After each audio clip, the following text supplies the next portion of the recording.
नमस्कार, मैं Shashi Prabha Saraswat, associate professor Hindi, Shri Kalyan राजकीय कन्या महाविद्यालय सीकर। प्रिय विद्यार्थियों, आज के अध्ययन का विषय है हमारा सुप्रसिद्ध कहानी उसने कहा था, जिसके लेखक हैं चंद्रधर शर्मा गुलेरी जी। चंद्रधर शर्मा गुलेरी संपादक, निबंधकार एवं कहानीकार के साथ हिंदी नवजागरण के अग्रदूत भी रहे हैं।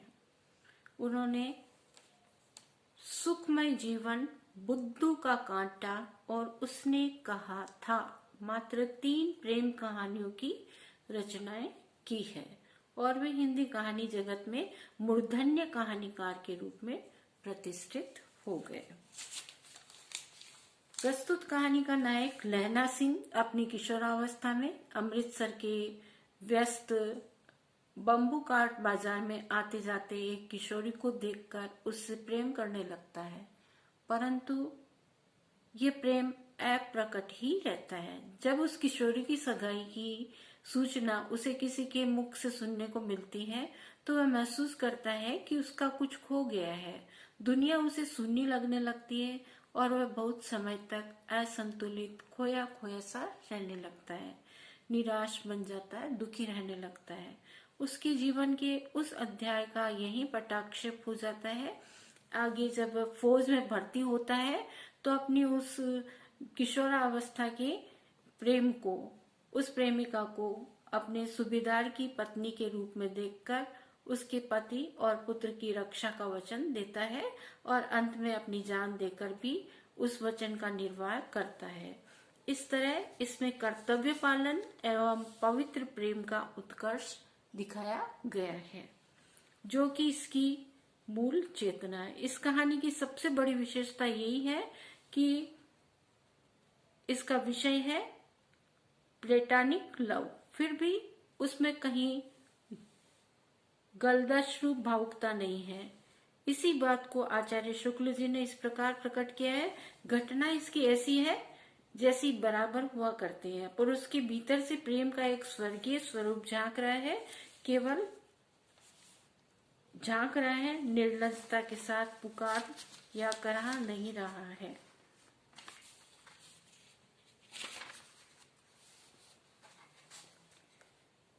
कहानी का उद्देश्य महत्वपूर्ण होना चाहिए।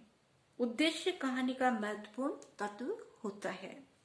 कहानीकार अपनी रचना में जीवन के जिस लक्ष्य की ओर संकेत करता है या जिस मूल संवेदना का संप्रेषण करना चाहता है, वही कहानी का उद्देश्य कहलाता है।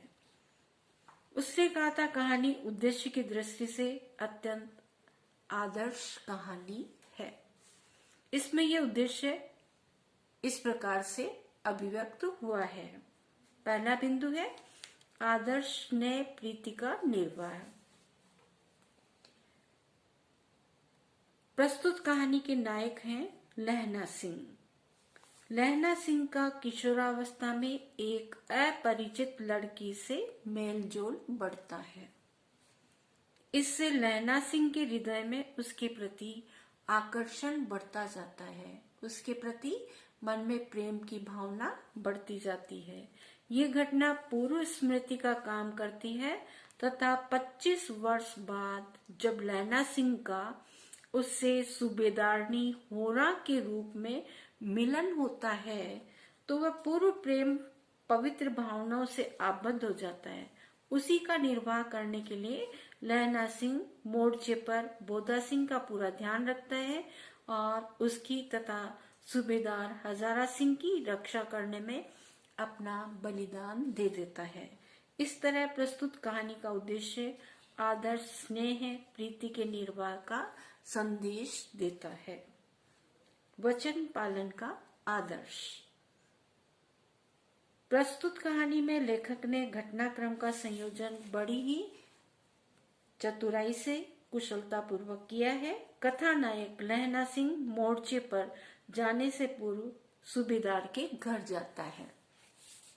वहां उसका मिलन उसकी पूर्व परिचित सूबेदारनी से होता है। सूबेदारनी उससे अपने पति और पुत्र की प्राण रक्षा करने की प्रार्थना करती है। लहना सिंह स्वयं सर्दी से पीड़ित होकर भी, अत्यधिक घायल होने पर भी अपने वचन का पालन करता है। कहानीकार ने इस आदर्श को उसने कहा था शीर्षक के द्वारा भी व्यक्त करना चाहा है। यह भी इस कहानी का उद्देश्य है। तीसरा बिंदु आता है कर्तव्य निष्ठा का संदेश। निम्नलिखित कहानी का उद्देश्य कर्तव्य निष्ठा का संदेश देना भी रहा है। कथा नायक लहना सिंह मोर्चे पर बोदा सिंह के प्रति अपने कर्तव्य का पूरा ध्यान रखता है। सूबेदार की अनुपस्थिति में वह भेदिया शत्रु का चालाकी से सामना भी करता है तथा शत्रुओं के आक्रमण का मुंह तोड़ जवाब भी देता है। उसकी कर्तव्य निष्ठा से शत्रुओं का आक्रमण विफल हो जाता है। उसके बाद बोदा सिंह और अन्य घायल साथियों को फील्ड अस्पताल में भिजवाकर स्वयं घायला अवस्था में मोर्चे पर डटा रहता है लहना सिंह। इस तरह कर्तव्य निर्वाह के लिए वह अपने प्राणों की बाजी लगा देता है। बचपन की इस प्रेम कथा को और अपने कर्तव्य को बराबर वो निभाता है। कुछ इसके संवाद जब पूरी कहानी पढ़ेंगे तो उन अवतरणों में आता है, बड़े ही अच्छे संवाद है कि दोनों बच्चे, जब बच्चे थे ये दोनों लहना सिंह और ये नायिका, तो दूध लेने जाया करते थे और जिस दुकान पर दूध लेते हैं, जलेबी खरीदते हैं, एक दिन यही नायिका वहां पर आकर के कहती है कि देख रहे हो आज मेरा दुपट्टा, ये कल जो मेरे घर मेहमान आए थे उन्होंने मुझे ओढ़ाया, ये देख मेरी कुड़मई हो गई, ये मेरे सगाई का दुपट्टा है। मेहमान आए थे, वो बहुत सारी मिठाइयां लाए और ये दुपट्टा लाए। तो लहना सिंह मुझसे पूछ बैठता है क्या तेरी कुड़मई हो गई? तो तपाक से जवाब देती है धत तेरी की, मेरी क्यों हो गई, तेरी हुई होगी। वह सगाई के बारे में भी नहीं जानती है और न ही इस बचपन के प्रेम को वो समझ पाती है कि लहना सिंह मन ही मन मुझे प्रेम करता है। परंतु अंत में जब 25 साल बाद ये मिलेंगे तब ये उस नायिका द्वारा कही गई, सूबेदारनी द्वारा कही गई बात का अक्षय पालन करता है। वो अपने पति और पुत्र की रक्षा के लिए लहना सिंह से कहती है। लहना सिंह अपनी प्राणों की बाजी दे करके भी उन दोनों को बचा लेता है। इस प्रकार शीर्षक की दृष्टि से भी ये कहानी बहुत ही अच्छी और बढ़िया कहानी है। आखिर में वो यही कहता है लहना सिंह कि मैंने इनको घायला अवस्था में, कहता है कि वही सब पूछते हैं कि इतनी शत्रुओं की गोलियां खाई और तुमने डट कर सामना किया, तो वो इशारा करके कहता है कि उसने कहा था, सूबेदारनी ने कहा था, इसने सूबेदार और उसके पुत्र की रक्षा मैंने की है। बहुत बहुत धन्यवाद।